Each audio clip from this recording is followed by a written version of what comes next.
ठीक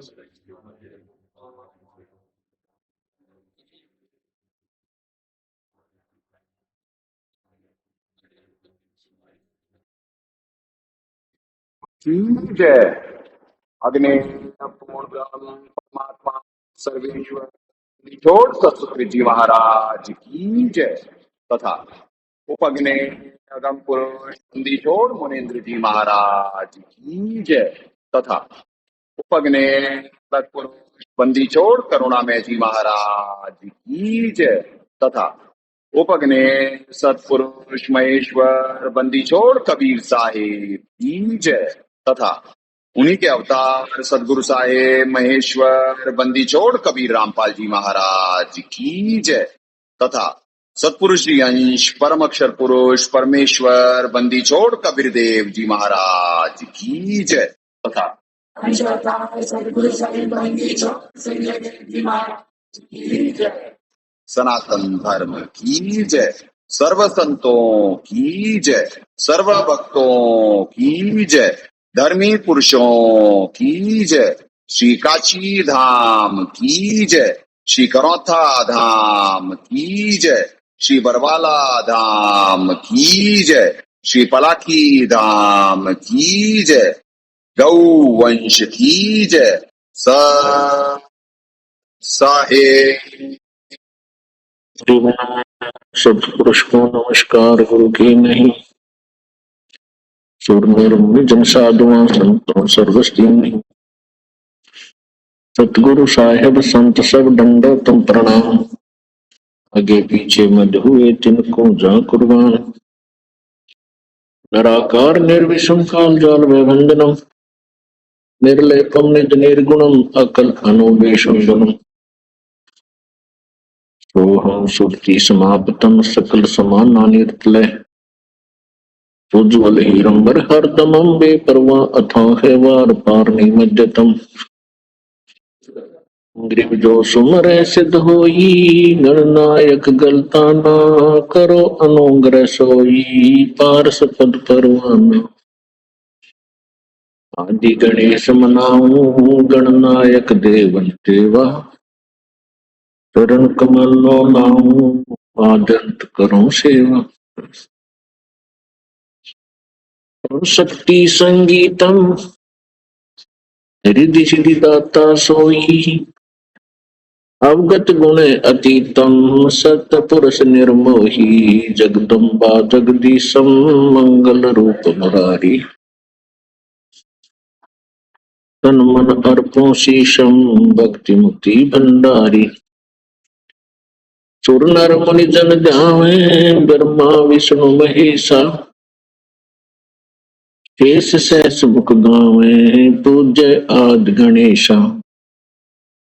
इंद्र कुबेर सरीखा वरुण धर्म राय ध्यावे। समर्थ जीवन जी का मन इच्छा फल पावे।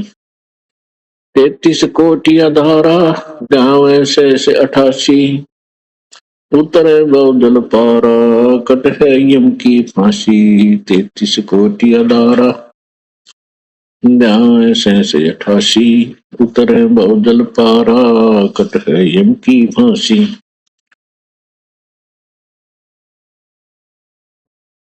तो साहिब पुण्य आत्माओं परमात्मा से प्रार्थना है सही भक्त आत्माओं को निष्काम भक्ति दें।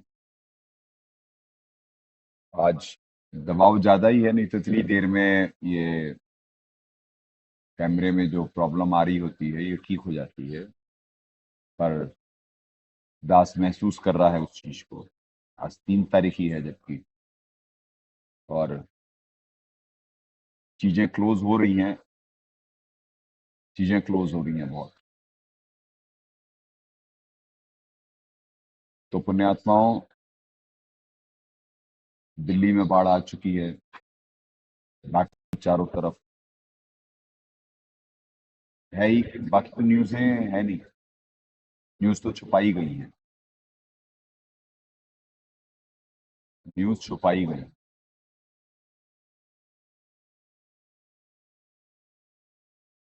छुपाई जा रही है, यानी जो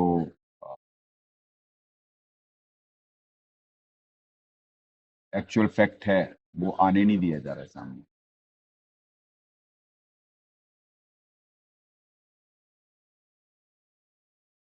क्या कहें, यही हाल है। चलें, गीता जी से ही स्टार्ट करते हैं पुण्यात्मा, क्योंकि ये कैमरे में अ, अभी क्लैरिटी नहीं है। दूसरे वाले कैमरे से सीधे गीता जी से ही स्टार्ट करते हैं। बाकी तो आपको न्यूज़ मिल ही जाती है, आप देख ही सकते हैं नेट पे या टीवी पे। तो सिनेरियो यही है कि बड़ी तेजी से परिवर्तन आ रहा है, और जी जिनमें जो कमजोरी रहेगी वो राक्षस स्वभाव को धारण कर रहे हैं। आखिरत का खेल शुरू होने वाला है 6 तारीख के बाद, और दाता ने एक दया करी है कि हाई कोर्ट से, यानी दो उस पे लग गई है, जो उम्र कैद और एक और मर्डर का था, उनमें दो में हो चुका है, रोक लगी हुई है। परमात्मा भी दया करने की, क्योंकि दास निवेदन यही करा है कि साक्षात जब तक दाता दया नहीं करेंगे तब तक बात बनेगी नहीं पृथ्वी की, क्योंकि जीव के दिमाग अब फेल होने शुरू होंगे। सिस्टम सबके पुण्य हाशिए पे हैं, सिस्टम कोलैप्स होना शुरू होगा, यानी इसकी क्षमता से बाहर होगा जीव। तो साक्षात साहब के निर्देशन में ही ये पृथ्वी चल सकती है, बच सकती है। पहले ऑब्वियसली इस देश पे ही दया होगी, परमात्मा यहीं से निमित्त बनाएंगे।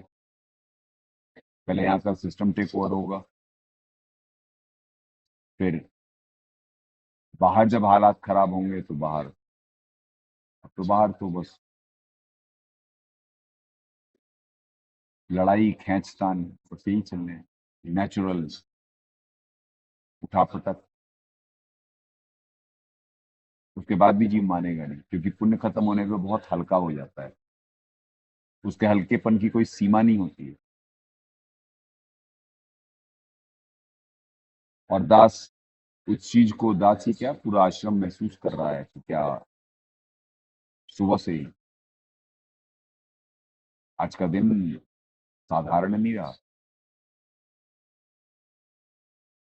जबकि परमात्मा की इतनी दया के बाद। तो अब बाहर दास महसूस कर सकता है कि जब परमात्मा की इतनी दया के बाद यहाँ पे ऐसा है, तो बाहर क्या हो रहा है।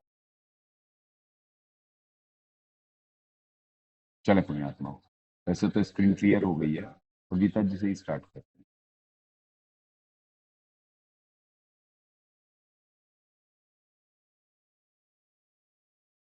वॉल्यूम नहीं है क्लियर?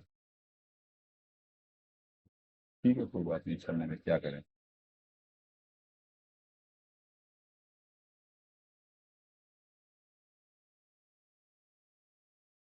पुण्यात्माओं कल 18 श्लोक तक हो गए थे, 19वें से स्टार्ट करते हैं। तुल्य निंदा स्तुति मौनी संतुष्ट ये केनचित अनिकेत स्थिरमति भक्तिमान में प्रिय नर।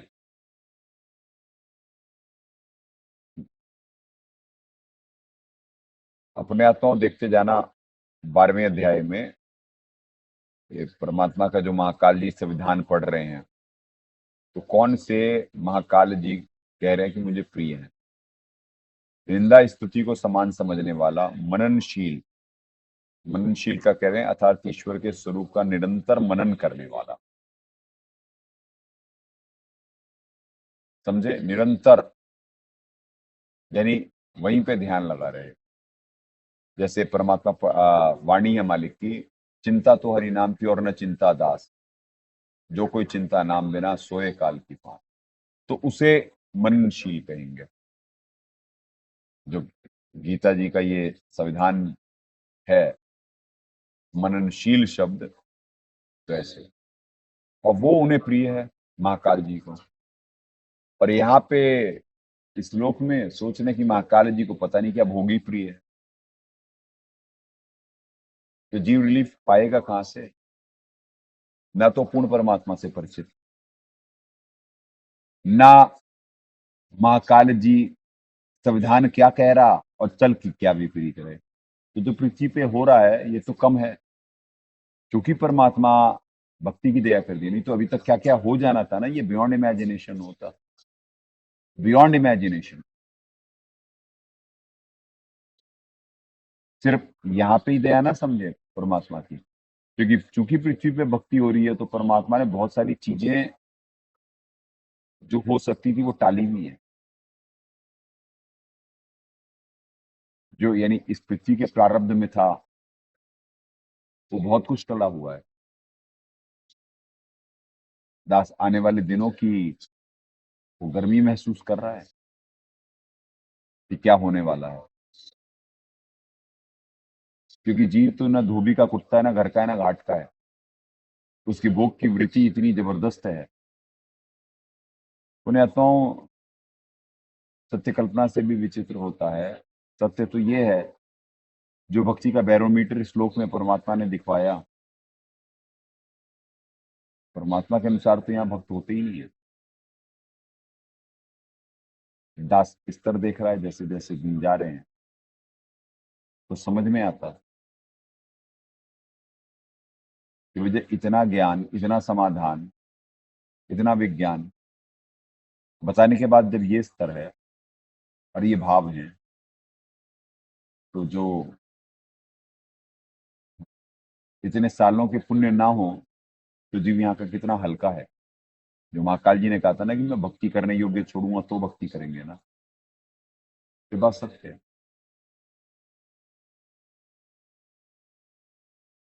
जब इतनी परमात्मा की इन आत्माओं पर दया होने के बाद दास ऐसा देख पाता है तो आश्चर्यचकित होता है।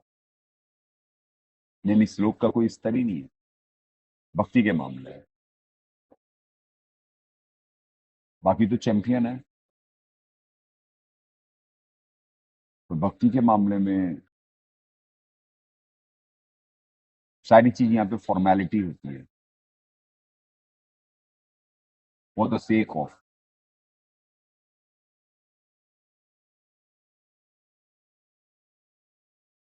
चलिए, मननशील का मत आपको परमात्मा की वाणी में बुलवा दिए, चिंता तो हरि नाम की और न चिंता दास, जो कोई चिंता नाम बिना सोए काल की फांस। कहने का मतलब कि और जो भाव लाएगा ही नहीं, परमात्मा वही डायरेक्शन दे रहे हैं कि भाई कि मननशील हो, सिर्फ परमात्मा का ही भक्ति, भक्ति विधि, मालिक में ही ध्यान रख तो बात बनेगी। वही गीता जी कह रहे हैं श्लोक, वही मालिक भी कह रहे हैं, और वही उन्हें भी, महाकाल जी को भी वही प्रिय है। जिस किसी भी प्रकार से शरीर का निर्वाह होने में सदा ही संतुष्ट है, जो राखो त्यों ही रहूं, जो देवो सो खाऊं। आपको गीता जी सारी वाणियों अनुसार परमात्मा करवा दे, वो सूक्ष्म वेद की वाणियां और इधर गीता जी, एक ही बात है। क्योंकि संविधान ही वहां परमात्मा पढ़ा रहे, संविधान ही यहाँ लिखा हुआ है, तो एक भी चीज इधर उधर नहीं है। और रहने के स्थान और ममता और आसक्ति से रहित है। वह स्थिर बुद्धि भक्तिमान, यानी रहने के स्थान में ममता और आसक्ति से रहित है। अनिकेत है जी की इन जनरल दास देखा,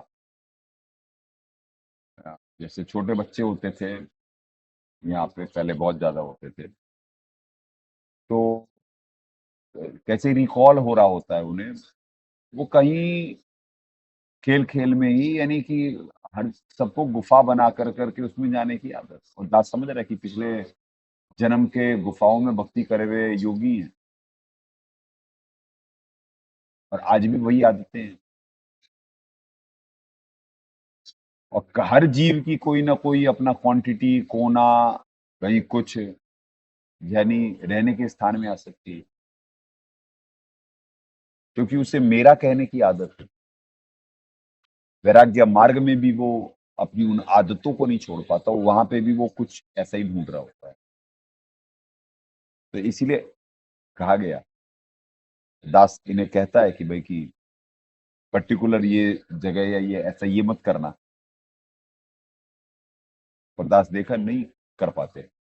इसीलिए दास बोला कि भक्ति का स्तर यहाँ पे जो डायरेक्शन दी जाती है, तो इस श्लोक में क्यों एक्चुअली में सबसे ज्यादा मेहनत ही इसी लोक में है, क्योंकि इस लोक में राक्षस स्वभाव है ना,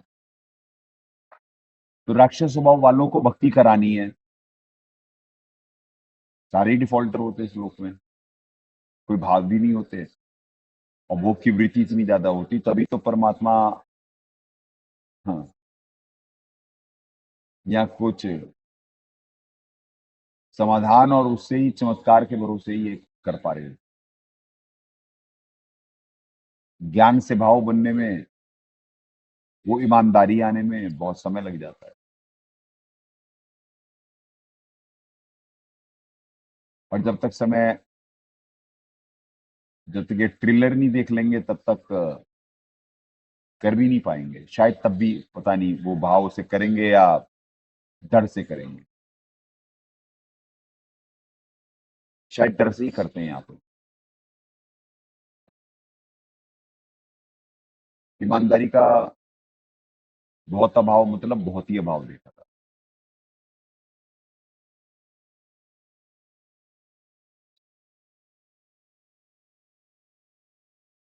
स्थिर बुद्धि भक्तिमान पुरुष मुझको प्रिय है। देखते हैं दाता क्या दया कर रहे हैं।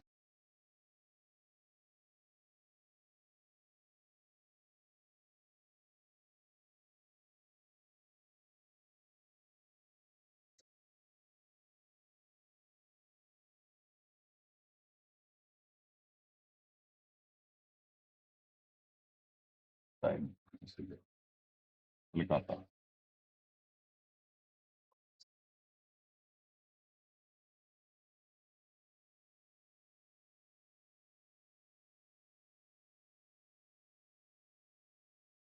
दोनों देखो, सारी चीजें देखो। निंदा स्तुति में को समान समझने वाला, मननशील और जिस किसी, ये ठीक है, जिस किसी प्रकार संतुष्ट है और ममता और आसक्ति से रहित है, वह स्थिर बुद्धि भक्तिमान मनुष्य मुझको प्रिय है।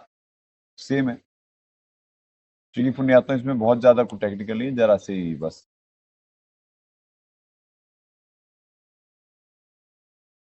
12वें अध्याय का लास्ट श्लोक।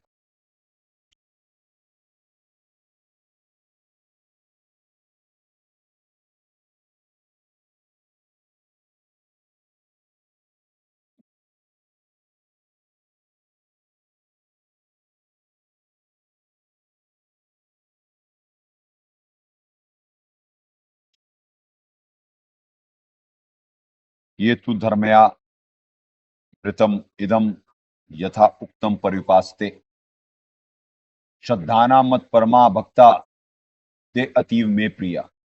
परंतु जो श्रद्धायुक्त पुरुष मेरे परायण होके इस ऊपर कहे हुए धर्म में अमृत को निष्काम प्रेम भाव से सेवन करते हैं, वे भक्त मुझको अतिशय प्रिय हैं।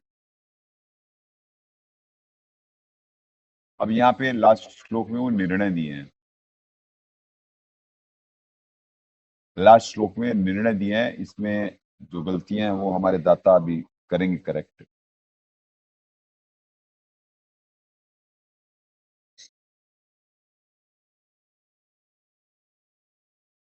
वैसे बिल्कुल ठीक है, एग्जैक्ट ही है।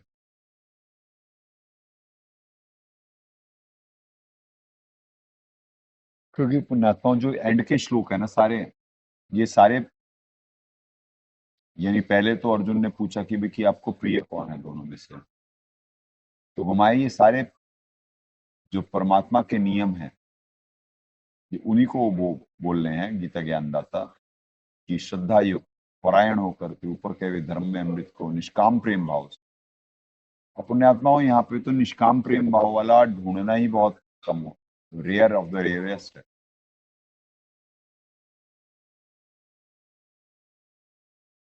तभी तो परमात्मा कहे अरबों में कोई गर्ग सुन रहे जो मकरा, वो तो गुरु के लिए इस वजह से कहे क्योंकि वो ही शायद निष्काम भाव से निमित्त बन पा रहा हो, क्योंकि उसे ही समझ में आ रही होती है कि यहाँ पे है नहीं। अब आगे, अभी तक तो अनुभव नहीं है, आगे का देखते हैं। आगे का देखते हैं कि श्रद्धा भी हो, निष्काम भाव भी हो, और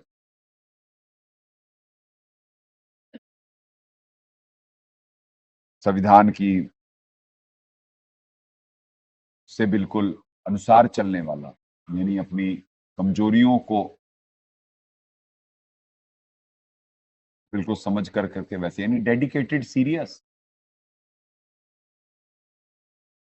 ये दबाव इतना रहता है इस भक्ति में क्योंकि पाप असंग जन्म के है ना पुण्यात्माओं, पाप असंग जन्म के हैं, इतने लाद दिए जाते हैं। अब जैसे इस समय सत्संग में अब लगातार सिद्धियों का प्रयोग हो रहा होता है, इनकी अगर जो नहीं काटा जाए, परमात्मा विशेष दया अपनी ना करें, कोई नहीं कर सकता। अभी दास पे फुल ऑन सिद्धियों का प्रयोग हो रहा है। फुल ऑन मतलब दास बता नहीं सकता कि सर को कैसा करा जा रहा है दास के इस समय, कि दास सत्संग ना करने पाए।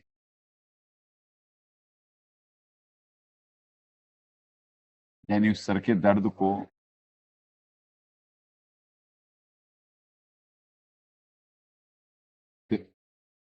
क्योंकि किसी न किसी साधक पे आ रहा होगा और परमात्मा निमित्त बनाते हैं।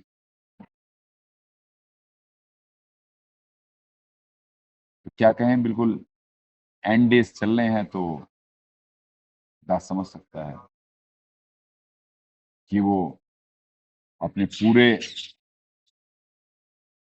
बल और शक्ति का प्रदर्शन कर रहे हैं कि जाते जाते वो सिस्टम फेल होने में कामयाब हो पाए, पर ये असंभव है, कर नहीं सकते। उनकी बात बिगड़ चुकी है,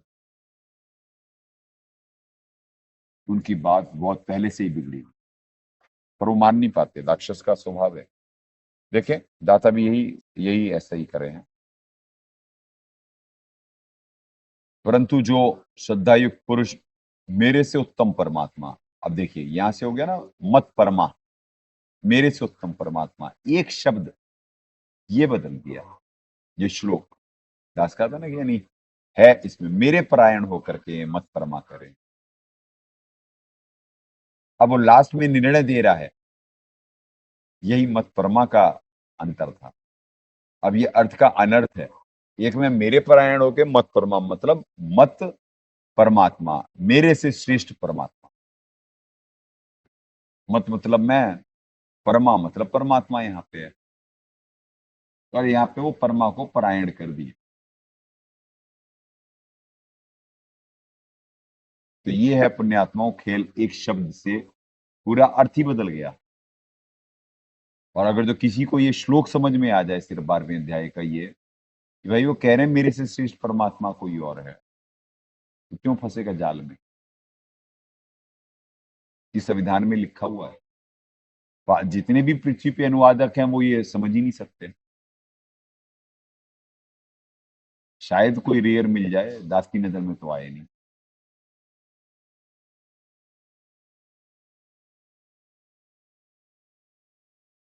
आए होते तो लगे भी होते भी, तो पंथ में ही होते हैं, आने वाले होते हैं। देखें, वैसे तो बहुत तैयारी चल रही है पृथ्वी पे, एक चीज और दिखवाए परमात्मा। चलें, पहले ये श्लोक कंप्लीट कर लेते हैं। मेरे से उत्तम परमात्मा को शास्त्र अनुकूल साधना के परायण होकर इस ऊपर कहे हुए धर्म में अमृत को पूर्ण श्रद्धा से पूजा अर्थात उपासना करते हैं, ये भक्त मुझको अतिशय प्रिय हैं। तो समझे पुण्यात्माओं कि कौन प्रिय है काल जी को? जो उनकी नहीं भक्ति करता है, जो पूर्ण परमात्मा की भक्ति करता है, वो प्रिय है महाकाल जी को। क्योंकि गीता जी संस्कृत में ही तो उन्होंने कही है। जो उनका मत है, अनुवादकों की अज्ञानता की वजह से अर्थ का अनर्थ सारे समाज में हुआ पड़ा है, कोई समझ नहीं पाया गीता जी को। तो गीता ज्ञानदाता वो जो मालिक की वाणी है, काल जो पीसे पीसना जौरा है पनिहार, ये दो असल मधुर है मेरे सदगुरु के दरबार। क्या महाकाल जी अपनी औकात से परिचित नहीं है? बिल्कुल परिचित है। तो वो बता रहे हैं कि भाई कि मेरे शिष्य, क्योंकि उन्हें मालूम है कि पालक है कौन। वो तभी तो अपने वचन, जब साहब आए यहाँ पे जोग जी वेश में, ज्ञानी वेश में, अलग अलग वेशों में साहब आते रहते हैं, तो उनसे वो वचन मांगे, अपनी समस्याएं बताए, तब सारा उन्हें मालूम है कि क्या होना। बाकी तो अपने स्वभाववश वो अपना प्रयास कर रहे होते, क्योंकि वो इस लोक में को अपना मान रहे हैं। भगत जी दास यहाँ पे कर चुका है, एक्सप्लेन कर रहा है इतनी देर से। तो इस वजह से मैं आत्माओं, मूल संस्कृत बिल्कुल ठीक है, और अनुवादकों की ज्ञानता की वजह से पूरे गीता जी का अर्थ का नर्थ, और महाकाल जी को, वैसे तो यहाँ वो परमात्मा का संविधान पढ़ रहे हैं, उनसे उन्हें पूरी तरह नेक नहीं समझ सकते आप, पर वो संविधान पढ़ते हुए वो अपनी वो भी बता रहे हैं क्षमता, क्योंकि कोई भी प्रभु जो भी कुछ होता है वो जानबूझ के साची नहीं कर सकता। तभी तो उन्होंने ये कहा कि जो आपका भक्त होगा वो मेरे सर पे पैर रख के जाएगा यहाँ से। कारण वो सर पे पैर क्यों रखवाएंगे? क्योंकि उन्होंने कहा है कि मैं भक्ति करने दूंगा तो भक्ति करेंगे ना, और उसके बाद कोई किसी पे परमात्मा की दया हो जाती है, उसकी आत्मा परमात्मा के गुणों का संग कर लेती है, तो इट्स वर्थ इट।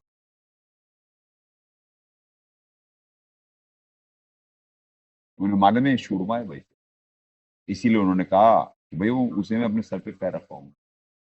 तो बेसिकली यहाँ पे भक्त की टेस्टिंग है, कौन भगत है। नकलियों की छटाई है, फिल्ट्रेशन प्रोसेस। जो नकली होते हैं वो यहीं पे रह जाते हैं, क्योंकि ये जेल है, और जेल के जेलर महाकाल जी हैं। कितना गहरा श्लोक है, कैसी व्याख्या है। अगर जो व्याख्या ना पूरी करी जाए तो कुछ समझ ही नहीं सकता कोई आध्यात्मिक ज्ञान।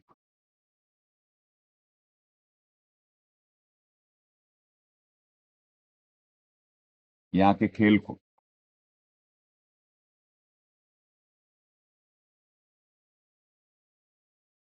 चले पुण्यात्मा, 12वां अध्याय कंक्लूड हो गया है। 13वें अध्याय से सीधे शुरू करते हैं। ये बड़ा, वैसे तो कोई भी गीता जी का कोई अध्याय ये हम कह ही नहीं सकते कि ये, कभी जी फिर दास ऊपर वो कर रहा है, अभी शुरू थोड़ी ना करा हुआ है।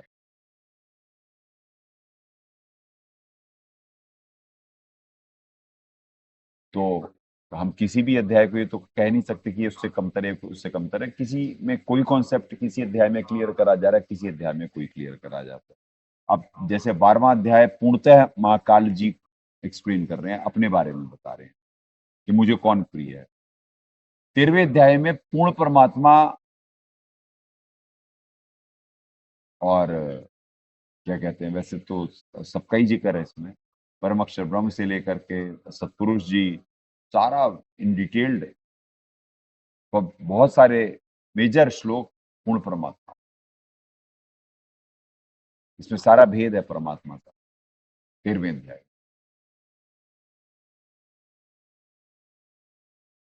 और बहुत तत्व ज्ञान है, बहुत गूढ़ ज्ञान। वह तो पूरी गीता जी में कहीं दास को तो नजर ही नहीं आई कि यहाँ गूढ़ ज्ञान नहीं है, क्योंकि वो संविधान है मालिक का, जो महाकाल जी ने यहाँ पे उलझाने के लिए अपनी अटकल लगाई हुई है, वो आपको एक्सप्लेन कर दी जा रही है।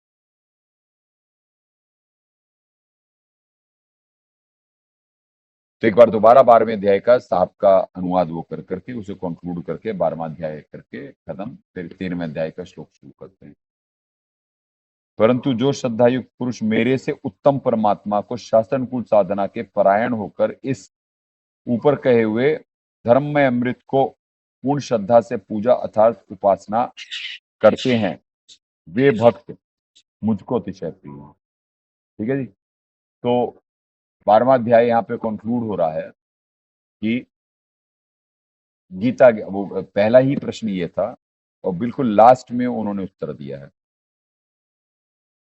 अर्जुन का पहला प्रश्न ये था कि जी जो भक्तजन पूर्वोक्त प्रकार से निरंतर आपके भजन ध्यान में लगकर आप और दूसरे जो केवल अविनाशी सच्चिदानंद घन अदृश्य को भी अतिश्रेष्ठ भाव से भजते हैं, उन दोनों उपासकों में अति उत्तम योगविद्ता अर्थात यथार्थ रूप से भक्ति विधि जानने वाला कौन है। यानी अर्जुन के 11वें अध्याय के बाद भी 11वें अध्याय में तो ब्रह्म सनातनम का कहा गया, वो कि आप ही हो जी सब कुछ। और 12वें अध्याय के जैसे ही उन्होंने सौम्य रूप दिखलाया तो उसकी बुद्धि ठिकाने आ गई। वो कहने लगा जी कि बता तो एक आप हो और एक कोई अदृश्य परमात्मा है। यहाँ पे जो वो बात अलग है कि यहाँ पे जो शब्द है वो उसका अर्थ का अनर्थ करा गया है। मूल संस्कृत में है अव्यक्तम, और अव्यक्तम को यहाँ पे वो पुण्यात्मा को बहुत प्रयोग होते हैं। बस क्या बोले, यहाँ पे अव्यक्तम को वो निराकार कहे। ठीक है जी। तो पहले ही में उसने पूछ लिया कि जी कोई आपसे भी श्रेष्ठ है, और वहां पे 11वें अध्याय में आप समझना कि कितना दबाव में था अर्जुन। वहां पे तो कैसे भी मना मुनू करके महाकाल जी को कि भैया कि तुम ही सब कुछ हो, अब ये रूप हटा दो, मुझे सौम्य रूप दिखा दो। और जैसे ही सौम्य रूप आया, जरा से उसके होश ठिकाने आए, तो पहला प्रश्न ही पूछ दिया कि आप और वो जो पूर्ण है उनमें कौन अच्छा है, कौन श्रेष्ठ है, भाई मेरे को निर्णय दे। तो पहला श्लोक ये था और लास्ट श्लोक 20 में उन्होंने निर्णय दिया। मत परमा, एक शब्द जो कोई अनुवादक नहीं समझ पाया, अगर जो 12वें अध्याय का ये वो लास्ट श्लोक 20वां कोई समझ जाए तो इतनी पृथ्वी पे होता ही नहीं कुछ। वैसे तो कितना स्पष्ट है आगे, इष्टो असी में दृढ़म, उससे स्पष्ट क्या होगा कि मेरे इष्ट देव भी वही है। पर जीव की बुद्धि ही जब वहां तक पहुंच ही नहीं सकती है, क्योंकि 12वें पंथ से ही आपको ये क्लियर हो जाता है कि जीव की बुद्धि वहां पे परमात्मा ने सब कुछ तो समझाया, पर क्या किसी को ये मार्ग समझ में आया? जब परमात्मा अपने अंश को निमित्त बनाए तभी तो ये कुछ खुलासे हो पा रहे हैं। तो ये तो मालिक के जो साथ रहे, जो शरणागत रहे, उनकी जब ये हाल है तो भैया अर्जुन जी का कैसे क्या क्या होगा? वो कौन से बहुत चूरमा है।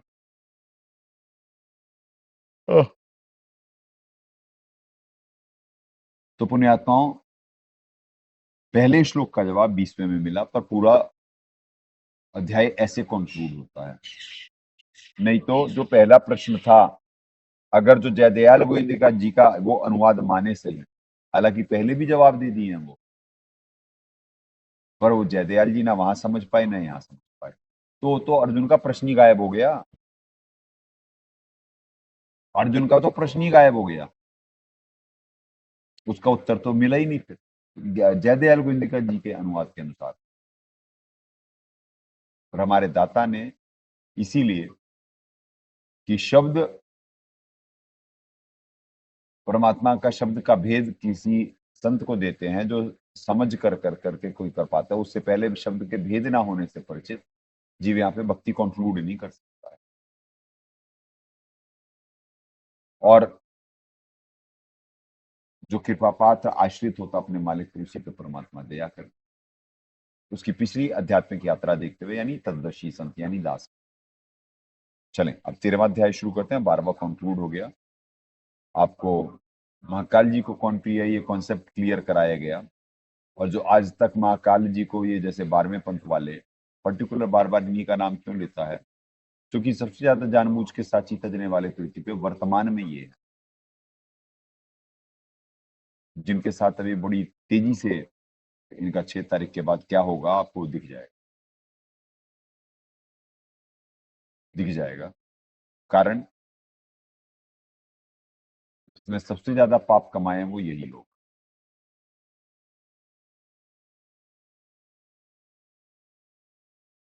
तो हश्र भी वैसा ही होगा।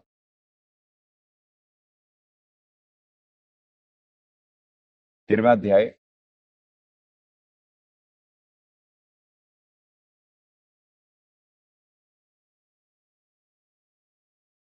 बहुत निर्णायक है। यानी इतने पहले ही 18वें तक तो पहुंचते पहुंचते इससे पहले ही इतने सारे भेद हैं। वैसे तो दूसरे अध्याय में ही यानी भेद मिल गया था पूर्ण परमात्मा का, पर जीव समझ ही नहीं सकता। 13वें अध्याय तक तो बहुत कुछ क्लैरिटी है, बहुत कुछ क्लैरिटी है। चलें शुरू करते हैं 13वां। 13:1 इदम शरीरम कौन्तेय श्री भगवान उवाच सीधे इदम शरीरम कौन्तेय क्षेत्रम इति अभिधीयते एतत् यह वेत्ति तम प्राहु क्षेत्रज्ञ इति तद विदेह। हे अर्जुन, यह शरीर क्षेत्र है, इस नाम से कहा जाता है। यानी इस शरीर को क्षेत्र कहते हैं। ये टेक्निकल लैंग्वेज है।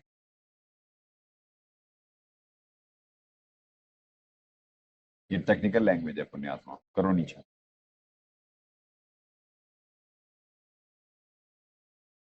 सारी गीता जी कोड में है ना, तो क्षेत्र क्षेत्रज्ञ इस नाम से कहा जाता है, और इसको जो जानता है उसे क्षेत्रज्ञ इस नाम से उनके तत्व को जानने वाले ज्ञानी जन कहते हैं। चलें जी, दाता क्या दया कर रहे हैं।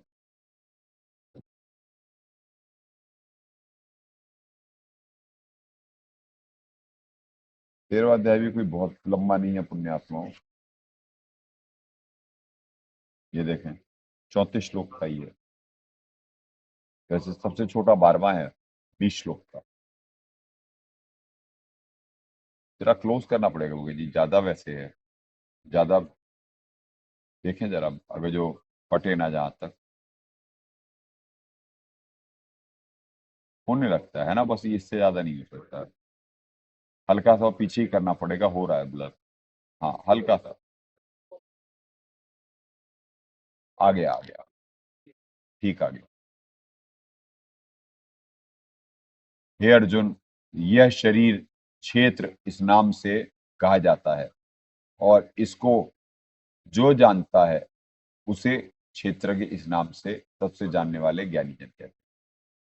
यानी पुण्यात्माओं, इसे क्षेत्र कहा जाता, और जो इसमें यानी कि कहाँ कौन कौन से कहाँ स्थान है, कौन से प्रधानों का शरीर में कहाँ कहाँ स्थान है, वो क्षेत्रज्ञ है। बेसिकली ये श्लोक में यही है कि पूर्णतः या क्षेत्रज्ञ कहें, पंडित कहें, जो मालिक की वाणी है, पंडित से जो पिंड की जाने। पंडित की व्याख्या कर रहे हैं परमात्मा। तो क्षेत्रज्ञ कोड है। अब 2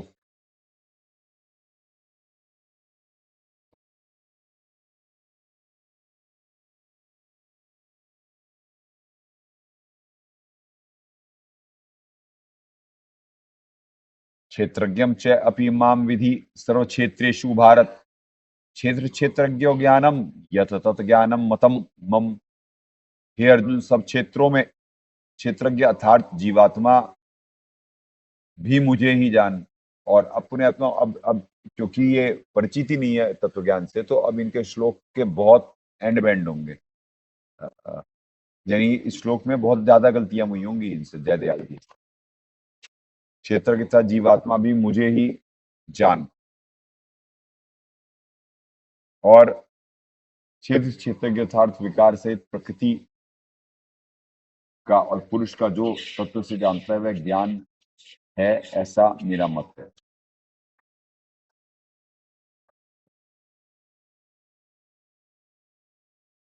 अब देखें दाता क्या दया करे हैं।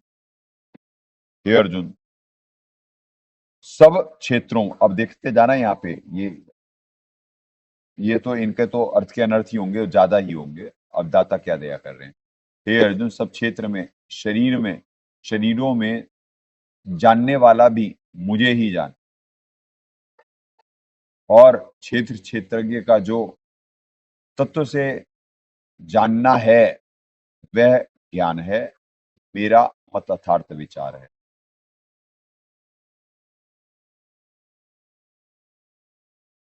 ठीक पुण्यात्मा, ये यहाँ पे श्रेष्ठ आत्मा है इस श्लोक में। तो कह रहे भाई कि जितना उन्हें मालूम है, मेरे से ज्यादा तो कोई जान ही नहीं सकता इस श्लोक में। वो तो अपने श्लोक की ही स्थिति एक्सप्लेन करेंगे ना, तो अपने आप को बता रहे क्षेत्रज्ञ, जबकि इन प्रैक्टिकल मैनर वो भी तो अल्पज्ञ ही है महाकाल जी, अल्पज्ञ हैं, पूर्णतः तत्व ज्ञान से तो परिचित ही नहीं है।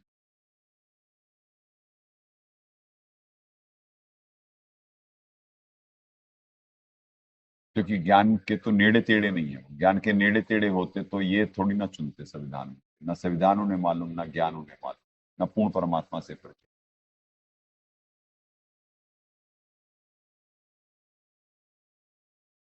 तो उस लिहाज से वो कह रहे हैं अपने आप को क्षेत्रज्ञ, क्योंकि वो यहाँ पे पुरुषोत्तम है, यहाँ पे श्रेष्ठ। चले तीसरा श्लोक।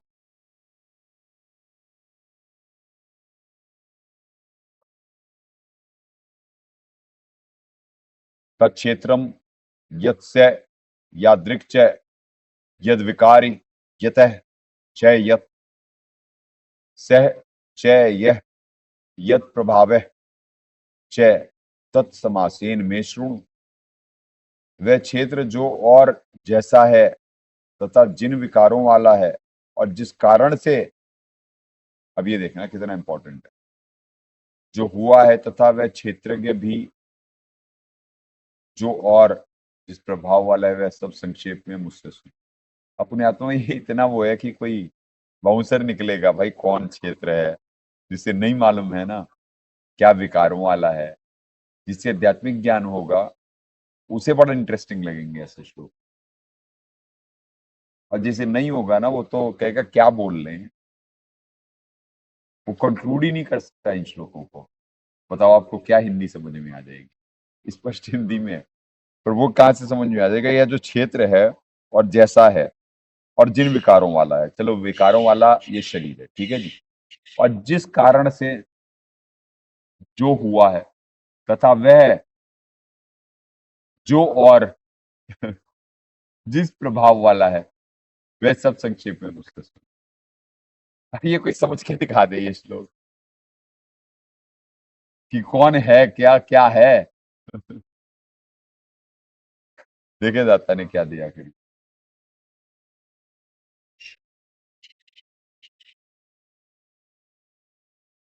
वह क्षेत्र जो और जैसा है तथा जिन विकारों वाला है और जिस कारण से जो हुआ है तथा वह जो और जिस प्रभाव वाला है, वह सब संक्षेप में मुझसे सुन। और जो जिस प्रभाव वाला है वह सब संक्षेप में मुझसे सुन। तो पुण्यात्माओं, यह प्रभाव है।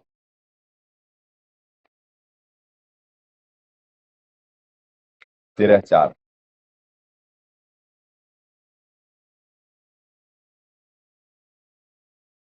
ऋषि भी बहुधा गीतम छंदे छंदो भी विविधय पृथक ब्रह्म सूत्र पदय च एव हेतु मद विदय मदभी, क्षमा कर, मदभी विनिश्चिते। ऋषियों द्वारा बहुत प्रकार से कहा गया और विविध वेद मंत्रों द्वारा भी विभाग पूर्वक कहा गया तथा भली भांति निश्चय किए हुए युक्ति युक्त ब्रह्म सूत्र के पदों में भी कहा गया। अपने आत्माओं, बेसिकली तो वो अब यहाँ पे एक्सप्लेन करने वाले हैं। इस अध्याय में ब्लर बहुत ज्यादा हो गया था भगत जी, बहुत ज्यादा ब्लर था। हाँ, बेसिकली तो वो तत्व ज्ञान देने के लिए कह रहे हैं, जैसे तीसरे श्लोक में भी कि मैं तुझे अब एक्सप्लेन करता हूं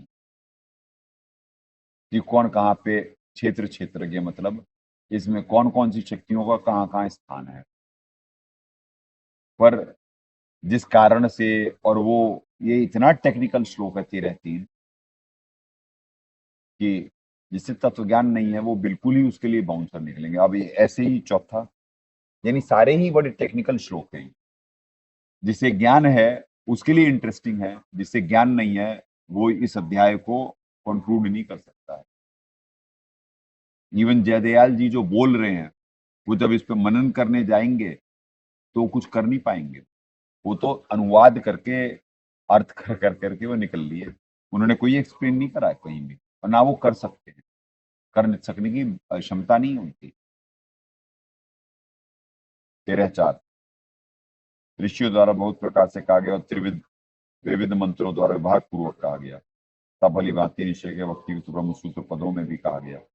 भाई कहा गया जो समझ में ही नहीं आया किसी के, ऐसा ही तो कहा गया। 4 ऋषियों द्वारा बहुत प्रकार से कहा गया और विविध विभिन्न मंत्रों द्वारा भी विभाग पूर्वक कहा गया है, तथा भली भांति निश्चय किए हुए युक्ति युक्त ब्रह्म सूत्र के पदों द्वारा भी कहा गया है। 13:5 उन्हें तो समझ किसी के नहीं आया, कहा तो बहुत कुछ गया है, समझ किसी के नहीं आया। अगर जो समझ आ गया होता तो मनमाना आचरण क्यों रहा होता पृथ्वी पे? खुद सोचो आप, सारी पृथ्वी पे मनमाना आचरण हो रहा है, सदभक्ति तो अब स्टार्ट होगी तो किसी को कुछ समझ में ही नहीं आया है। ये जो भी हाँक रहे हैं कि ब्रह्मसूत्र पदों में कहा गया, सब कुछ कहा गया, अरे कहा गया पर समझ किसे आया? जब तक समझाने वाला ना हो तो समझ में तो अब आएगा।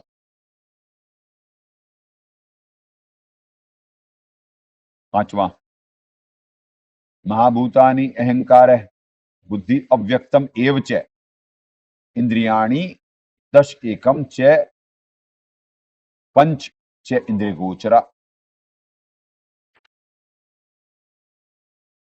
5 महाभूत अहंकार बुद्धि और मूल प्रकृति तथा 10 इंद्रियां, एक मन और 5 इंद्रियों के विषय अर्थात शब्द स्पर्श रूप रस गंध।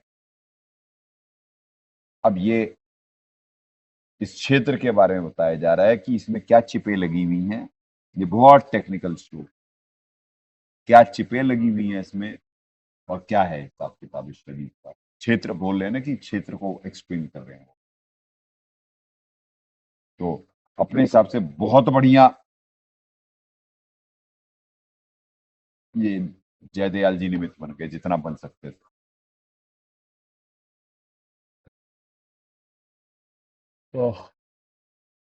पुण्यात्माओं, अगले कुछ दिनों में क्या होने वाला है, अब क्या बोलेगा दास, या आज भी क्या हो रहा है, हो सकता है ये बात है, क्योंकि न्यूज कुछ है ही नहीं एक्चुअल, या दास ने उतनी अपडेट नहीं करी अभी, पर वो बहुत कुछ रहा है। और सारी पृथ्वी, क्योंकि दास का शरीर बैरोमीटर है, तो दास को अंदाजा लग रहा है।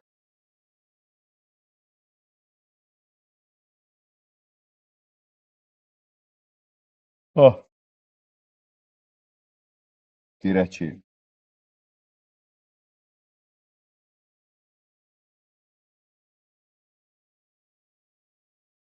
नहीं 5 13:5 क्षमा करें 13:5 5 महाभूत अहंकार, 5 तत्व से बना शरीर वो है ना, तो 5 महाभूत मतलब यानी अग्नि जल, यानी ऊपर से करेंगे तो शब्द, वो तो शब्द उनके गुण आ गए, तो आकाश, ठीक है जी, आकाश वायु। अब ये देखो पुण्यात्मा, ये देखो कितना टेक्निकल है ये श्लोक। इंद्रियों के विषय यहाँ पे इंद्रिय गोचरा में इन्होंने जयदयाल जी ने एक्सप्लेन कर दिया, बिल्कुल ठीक करे हुए हैं, ठीक है जी। अब ये इसमें कितना टेक्निकल है ये, यानी शब्द स्पर्श रूप रस गंध, ये इसी अकॉर्डिंग कहा जाता है पंच महाभूत को। यहाँ पे सिर्फ महाभूतानी लिखा है तो 5 महाभूत कहे गए। अब आपको बताते वो 5 महाभूत हैं क्या, करें नीचे। शब्द मतलब आकाश का गुण है, तो आकाश एक महाभूत। स्पर्श वायु का गुण है, तो वायु, आकाश वायु, ये उनकी पावर अनुसार है। सबसे ज्यादा पावरफुल आकाश है, आकाश का गुण शब्द है, वायु का गुण स्पर्श है। फिर रूप अग्नि की वजह से हम देख पाते हैं, रस जो हम जल और ये सब कोई भी पेय पदार्थ जो हम महसूस कर पाते हैं, वो रस हम अग्नि, ये क्या नाम है, जल की वजह से, जल तत्व की वजह से कर पाते हैं। तो आकाश, वायु, अग्नि, जल और पृथ्वी, ऐसे ही कहा जाता है इन्हें 5 महाभूतों को। ये तो उनके गुण लिखे हैं, इंद्रिय गोचरा, पर 5 महाभूत ऐसे हैं, यानी उनकी क्षमता के हिसाब से। सबसे शक्तिशाली आकाश है और उसका गुण शब्द है। आज अगर जो आकाश नहीं होता तो हम शब्द सुन भी नहीं पाते, क्योंकि ये बंद है। परमात्मा ने सत्संग में एक्सप्लेन करा हुआ है, ये गोले की तरह बंद है आकाश से। अगर जो उसमें छेद हो जाए, जैसे स्पीकर का पर्दा फट जाता है तो भय भय की आवाज आती है, तो ऐसा हो जाए पुण्यात्माओं, जो हो नहीं सकता है। ये तो जब प्रलय होगी तो ये 5 महाभूत भी जाते, महाप्रलय में तब जाते, नहीं तो आंशिक जो हो रही होती है उसमें तो सब ठीक ठाक रहता है। ओह, तो 5 महाभूत आपको एक्सप्लेन कर दिए गए। अहंकार, ये आप पहले भी वैसे ये पूरा अध्याय ही आपको करवाए हुए हैं, पर फिर दोबारा करवा रहे हैं, तो पहले की व्याख्या और अब की व्याख्या में अंतर होगा। अहंकार, पहले भी यही बोला है दास कि चिप है। अहम मतलब मैं, कार्य मतलब क्या कर रहा हूँ, खुद को कर्ता मानना। तो जो खुद को कर्ता मानता, तो वो जो चिप है ना, उसकी डिग्री बढ़ाती जाती है जीव, और अज्ञानी और अहंकारी होता जाता। जैसे रावण कि मेरे पोते इतने शक्तिशाली, मेरे बेटे इतने शक्तिशाली, मैं सा राजा, मैं भक्ति कर रहा। भाई गोमा, तुझे क्या कहें, तुझे मालूम होते हुए भी तू जानबूझ के साची तजता है यार, क्या करें।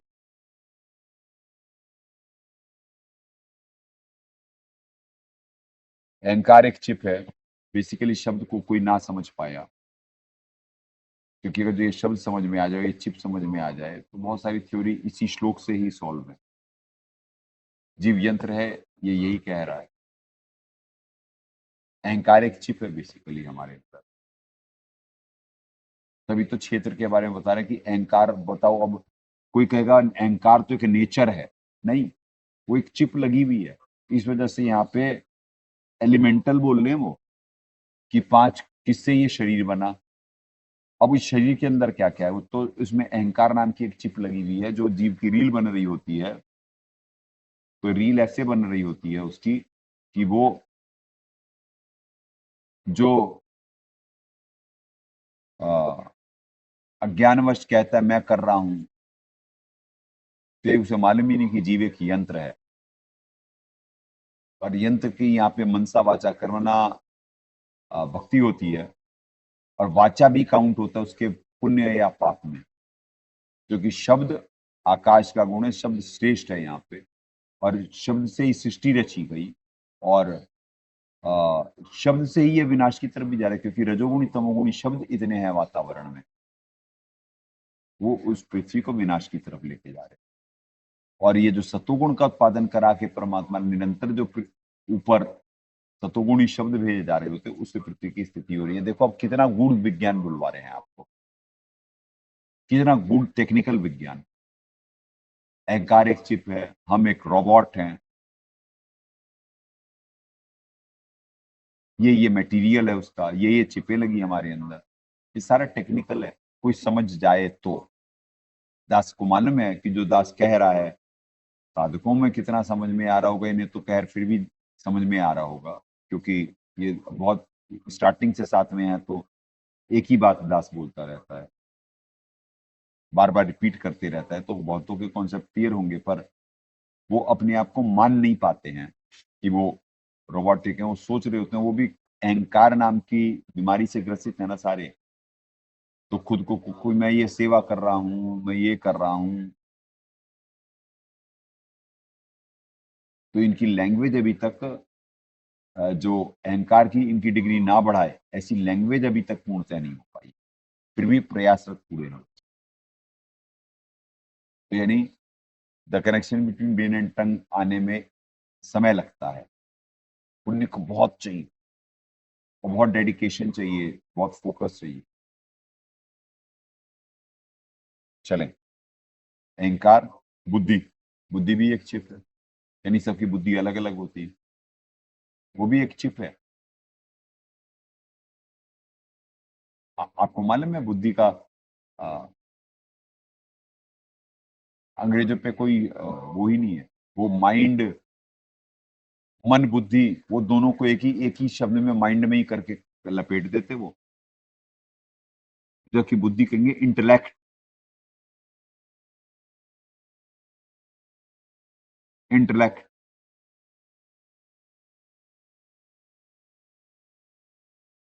तो ऐसे है पुण्यात्मा।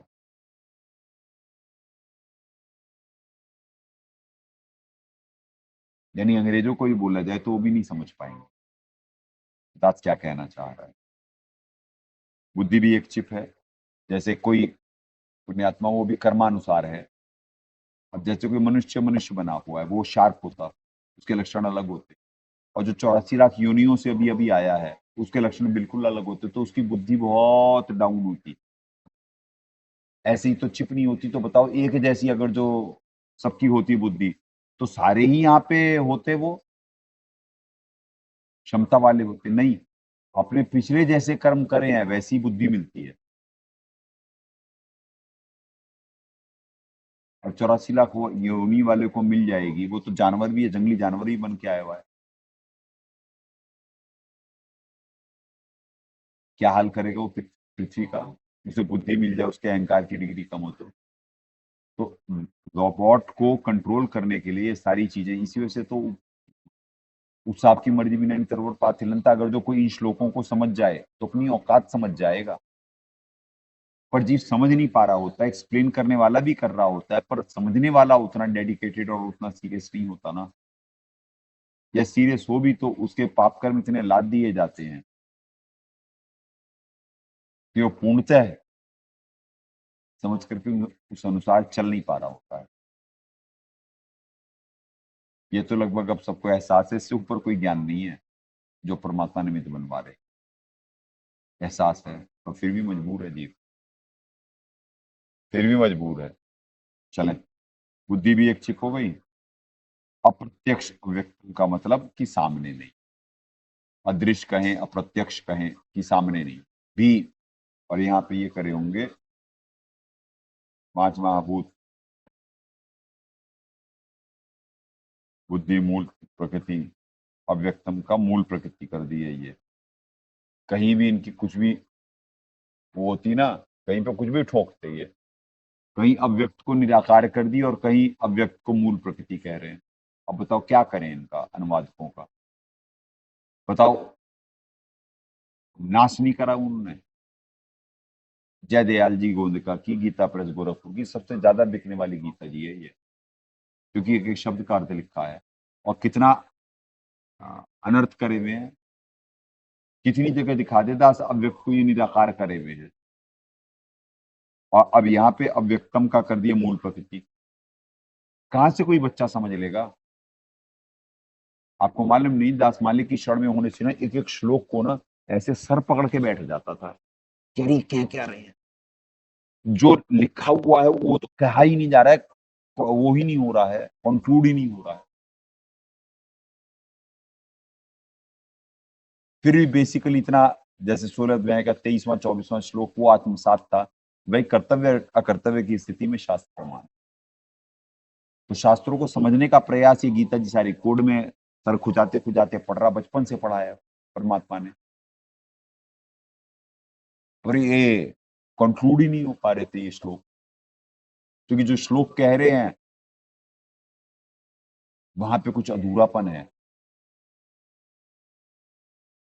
तो समझ ही नहीं आ रहा।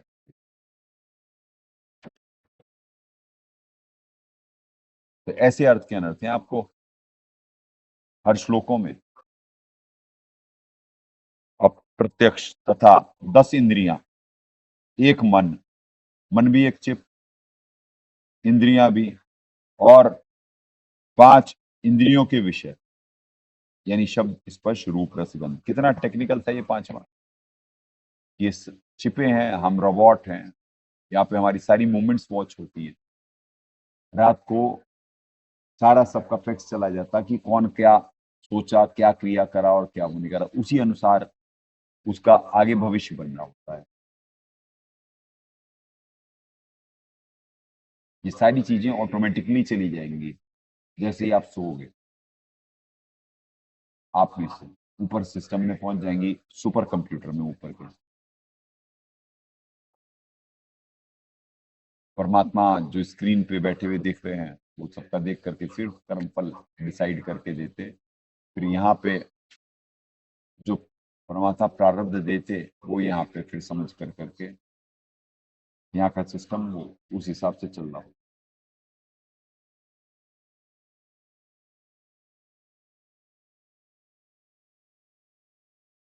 पुण्यात्माओं, छठा लास्ट श्लोक कर पाएंगे, बस 1 घंटा हो चुका है, क्योंकि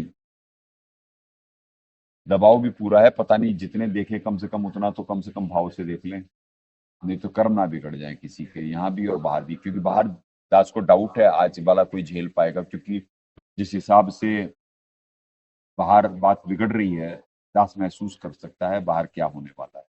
आप लोगों को नहीं कर पाओगे, इसी वजह से ज्यादा लंबा नहीं करवा रहे। कम से कम इतना कोई देख ले तो कुछ पुण्य बन जाएंगे, और आपको पुण्य की बहुत आवश्यकता है, इसी वजह से ये कराया जा रहा है, नहीं तो ये समय नहीं है। क्योंकि मालूम है दास को समझने वाले, जब यहाँ पे पूरा दिमाग काम नहीं करेगा तो बाहर कहाँ से कोई समझ जाएंगे। इतने टेक्निकल श्लोक है ये। इसके लिए तो शार्प माइंडेड रिलैक्स जब होगा तब जी समझेगा, ये मरामरी में थोड़ी ना समझ पाए। मरामरी में नहीं समझ सकता। अब जो होगा उसके बाद समझेंगे सब कसक से।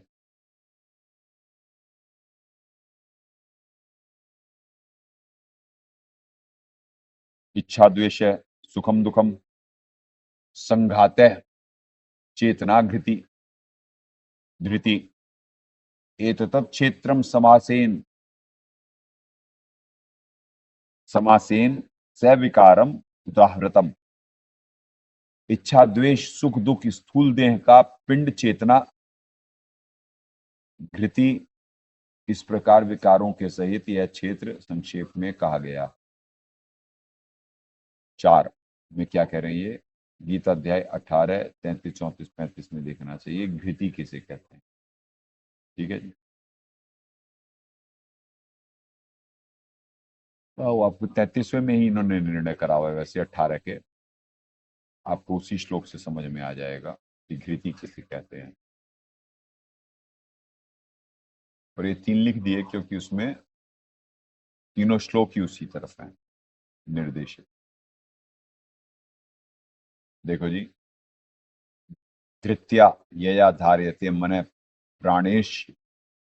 प्राणेन त्रिया योगेन अव्याभिचारिणी धृति, यही वहां पे है। तो वो रेफरेंस दे दिया कि वहां पे ज्यादा एक्सप्लेनेशन है। साफ पार्थ सात्विकी। ठीक है जी। अब यहाँ पे क्या कहेंगे देखना अनुवाद में। ये पार्थ, जिस अव्याभिचारिणी धारण शक्ति से, गिरतिया मतलब धारण शक्ति। ठीक है जी। अब 34 में क्या कह रहे हैं, ये यहां भी आ गया धृत्या, ये कह रहे हैं धारण शक्ति के द्वारा। और 35 में ये देखो आ गया आपका घृति, यहाँ पे क्या कह रहे हैं, धारण शक्ति के द्वारा।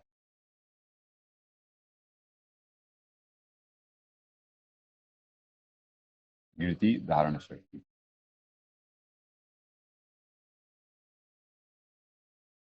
अब देखें दाता क्या दया करे हैं 6 में। इच्छा द्वेष सुख दुख स्थूल देह का पिंड चेतना वृत्ति इस विकारों के सहित यह क्षेत्र संक्षेप में कहा गया है। अब सुने, ऊपर 5वें में भी वही टेक्निकल बताया गया, 6ठे में भी बताया जा रहा है। इस शरीर को एक्सप्लेन करा जा रहा है। इस शरीर की छिपे और क्या इसका है कि विकारों सहित इच्छा द्वेष सुख दुख स्थूल देह का पिंड चेतना और वृत्ति इस प्रकार। ये दाता दास पे छोड़ दी। घृति का मतलब होता है पुण्यात्माओं धारण शक्ति नहीं, घृति का मतलब होता है यानी बेसिकली कहा जाएगा,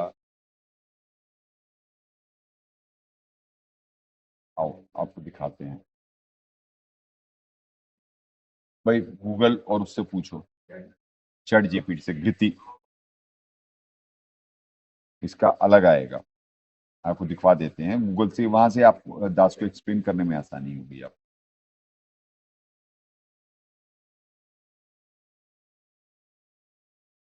DH करके होगा, अगर जो वो करेंगे ना,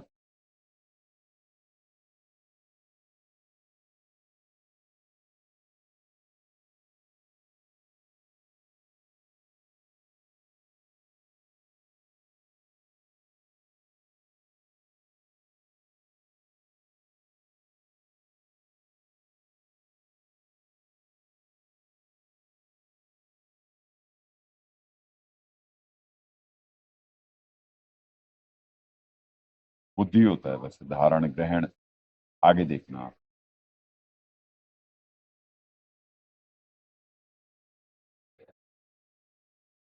धैर्य धीरता धीरज,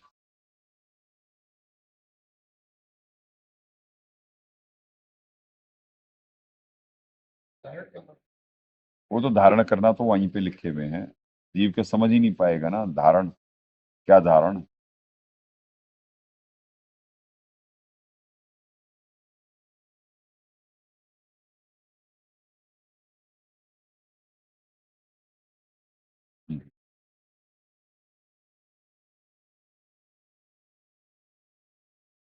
वो धारण करना ही कर रहा है ना, वो तो गीता जी का रेफरेंस दे रहा, चैट जीपीटी। हाँ जी, धारण ग्रहण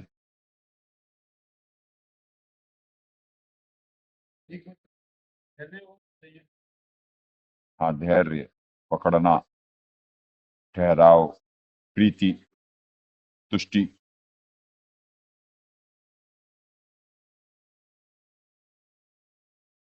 हाँ जी, इंग्लिश में देखें, steadfastness, courage, perseverance and firmness. It refers a meant quality of unshakable resolution and calm strength enduring difficulties and distress without yielding to fear or anxiety. It's derived from the root word the dhriti, meaning to hold, to support, or to maintain. Similarly, firmness, courage, steadfastness, perseverance. भाई प्रिजर्वेंस मतलब वही वो धारण धारण करने की शक्ति, जो इसने बहुत बढ़िया, गूगल ने ही सबसे बढ़िया करा भाई। ठीक है, ये पुण्यात्मा धारण ग्रहण पकड़ना धैर्य ठहराव प्रीति तुष्टि। ठीक है जी, बहुत सारा कर दिया, इसे याद नहीं। यानी अब यह इच्छा द्वेष सुख दुख स्थूल देह का पिंड चेतना और वृत्ति इस प्रकार विकारों के सहित यह क्षेत्र संक्षेप में कहा गया है। यानी इसमें क्या पहले ही वो बोल दिया है ना कि विकार इसमें क्या क्या है। अभी इसमें इच्छा है, द्वेष है, सुख दुख स्थूल देह का पिंड यानी चेतना है। यानी ये कोई वैसा रोबोट नहीं है जैसे AI वाले यहाँ बनाए गए हैं, ये चेतन रोबोट है, ये यहाँ पे कहा जा रहा है, ये चेतन रोबोट है। और धृति मतलब इसमें धारण करने की शक्ति, यानी इसमें ग्रहण करने की शक्ति भी है। अब इसे आप ऐसे समझें, ग्रहण अगर जो आप समझेंगे, धारण मतलब अपनाना, यानी किसी भी चीज को। अब ग्रहण, पकड़ना, धैर्य, ठहराव, प्रीति और तुष्टि, ये इतने सारे अर्थ हैं इसके। यानी इसमें ये वैसा नहीं है, कितना टेक्निकल हो गया ना ये श्लोक। ये वैसा रोबोट नहीं है कि इनसेंसिटिव है, उसमें एक शब्द चेतना आ गया। इसमें धैर्य भी है, इसमें घृति का अर्थ आ गया, धैर्य, धारण, अपनाना, ठहराव, धैर्य, ये इतने सारे इमोशन है, ये एक धारण शक्ति।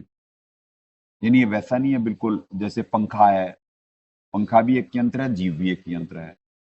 उसका बता दी गया पंखे का मटेरियल क्या है, वो भाई वो ऐसा है, उसमें चेतना नहीं है। तो यहाँ पे बताया जा रहा है कि भाई ये चेतन रोबोट है जिसमें ये गुण है और ये विकार है। ये चिपे लगी हुई और ये ऐसे है। तो विकारों के सहित यह क्षेत्र संक्षेप में कहा गया है। समझे पुण्यात्माओं? यानी बेसिकली इस यंत्र को एक्सप्लेन करा जा रहा है, इसका मटेरियल, इसकी चिपें और क्या इसका है। जैसे एक शब्द आ गया चेतना, घृति, तो मतलब इसमें निर्णय करने की भी शक्ति है, धारणा अपनाने की भी शक्ति है, इसमें पेशेंस भी है, ये विकार भी है, इच्छा, द्वेष, सुख, दुख, ये विकार सहित है। तो इसे चेतन एक शब्द आने से और घृति एक शब्द आने से ये रोबोट, एक यंत्र जो है, ये पंखे, कूलर, लाइट, उनसे अलग होता है कि ये अलग रोबोट है भाई। है तो यंत्र ही, इसी का कंट्रोलर भी है कोई, पर ये इसके मटेरियल ऐसे टेक्निकल है पुण्यात्माओं के श्लोक सारे। या तो दाता बता सकते या उनका नौकर, नहीं तो किसी के समझ में नहीं आ सकते ये श्लोक। नौकर को भी गुरुदेव जी ही बुद्धि दे करके निमित्त बनाते। और ये दास सालों से एक ही चीज बोलता है कि जीव एक यंत्र है, जीव एक यंत्र है, पर आज तक दास को लगता नहीं है कि जो अपने को कोई यंत्र मान पाएगा और ये उसका टेक्निकल एक्सप्लेनेशन है तो कितना डाउन टू अर्थ हम्बल हो जाएगा कि यार मेरी सारी चीजें तो नोट हो रही हैं, मैं किसे क्या मक्कारी कर रहा हूँ, क्या छुपा रहा हूँ, मेरा कुछ छुप ही नहीं सकता। वो डाउन टू अर्थ और हम्बल हो जाएगा वो, पर डाउन टू अर्थ हम्बल हो ही नहीं पाता वो, क्योंकि उसका यंत्र का कॉन्सेप्ट अभी तक क्लियर नहीं है। वो सुन तो रहा है पर कॉन्सेप्ट क्लियर नहीं है। वो बहुत सीरियस होकर भक्ति करेगा कि मेरी सारी चीजें, अंदर बाहर की सारी चीजें, हर दिन मेरी रिपोर्ट जाती है और वैसा मेरा कर्म फल हो रहा है। वो कितना तीर की तरह सीधा हो जाएगा अगर जो एक यंत्र अपने आप को मान गया। दास क्यों सीधा रहता है? नहीं, कारण एक वैसे बोल रहा है दास, क्योंकि टेक्निकली यानी कॉन्सेप्ट क्लियर है ना, तो मालूम है कि यार किससे क्या छुपा लेंगे। मालिक की वाणी है, मेरे पर्दे के महल में पियाजी, तुमसे क्या छुपा लूं जिया जी। ये कुछ ऐसे श्लोक है वो, ये जो उस वाणी को एक्सप्लेन कर रहे हैं कि आप किससे क्या छुपा लोगे। ना मक्कारी छुपा सकते अपनी, ना नाजायज इच्छाएं छुपा सकते अपनी, कुछ नहीं छुप सकता यहाँ पे जीव का। और इस रोबोटिक जिंदगी से ये वर्तमान में लाइव इन्हें लाने का कार्य चल रहा है, पर लाइव लाने में इट विल टेक टाइम। अभी वो स्थिति नहीं है इन लोगों की। ये तो बस इनके पुण्य बनाए जा रहे हैं कि ये स्टेज क्रॉस करें तब जा करके कुछ इनकी बात बने। तो पीछे वाली तो बेशरम है भाई, इस पे ज्यादा ही क्वांटिटी वो रहती है हमेशा। बोला गया कि भाई अपने कुछ कर्म बना ले, नहीं बना रही है तो क्या करें। तो पुण्यात्मा ऐसे बड़े टेक्निकली ये श्लोक हैं, समझ में आने के बाद जीव तीर की तरह सीधा हो सकता, पर वर्तमान की स्थिति और दबाव देखते हुए दास को लगता नहीं कि ये पूर्णतः अभी भी दास सत्संग कर रहा है। ये पीएचडी के स्टूडेंट बैठे हैं बाहर, तो कोई क्या समझ पाएगा जब इनके सर से बाउंसर निकल रही हो। तो शायद कुछ समय बाद इन श्लोकों की बहुत अच्छे से व्याख्या आप लोगों को समझ में आए जो दास कहना चाह रहा है, और बढ़िया से एक्सप्लेन कर सकता है, पर शायद अभी वक्त नहीं है या कर भी चुका है। अभी जो आपको समझ में आ जाए तो चले पुण्यात्माओं, 1 घंटा 16 मिनट हो चुके हैं, और देखें, चिंतन मंथन करें अपनी वर्तमान स्थिति, और इस ज्ञान से, इस समाधान से बाहर एक और आपको टेक्निकल बात बुलवाते हैं कि बाहर अवतार को ढूंढा जा रहा है, और ऐसी ऐसी वीडियो है ना ज्ञान से भरी हुई, दास क्या बोले। कल की आ रहे, मैंने कैलाश पे देखा, वहां से स्वर्ग से ऐसे चलते हुए आ रहे, ये सारा महाकाल जी ने बेवकूफ बना रखा सबको। जो जहां पे वो है, कितने सारे लोग, इंटरनेट भरा पड़ा है, सबकी अपनी अलग अलग व्याख्या अवतार के बारे में, और अलग अलग, और ढूंढ सब अवतार को ही रहे। एक अनजान सेक्शन है जो कुछ नहीं जानता, भोगी है, और एक जानकार सेक्शन है जिसे मालूम है कि कुछ पृथ्वी विनाश की तरफ जा रही है और कोई आना है, सेवियर आ रहा है। भाई यही दो में उठा पटक चल रही है, सारी पृथ्वी भाग दौड़ में लगी। और बुद्धि महाकाल जी ने सबकी हर रखी है, इसको समझ में ही नहीं आ रहा किसी, ना दाता ना उनका नौकर। जब तक कुछ रजोगुण तमोगुण पृथ्वी से कम नहीं होगा, तब तक भी समझ पाने की भी स्थिति में नहीं। जब ये नहीं है तो आप बाकियों की क्या बात करेंगे। चले पुण्यात्माओं, जंग जारी है प्रेम और ज्ञान आधार से, भावपूर्वक निमित्त बन अपने कर्म बनाए। सदगुरुदेव की जय। अग्ने पूर्ण ब्रह्म परमात्मा सर्वेश्वर बंदीचोड़ सतसुखदेव जी महाराज की जय। तथा उपग्ने सदगुरु साहेब महेश्वर बंदीचोड़ कबीर रामपाल जी महाराज की जय।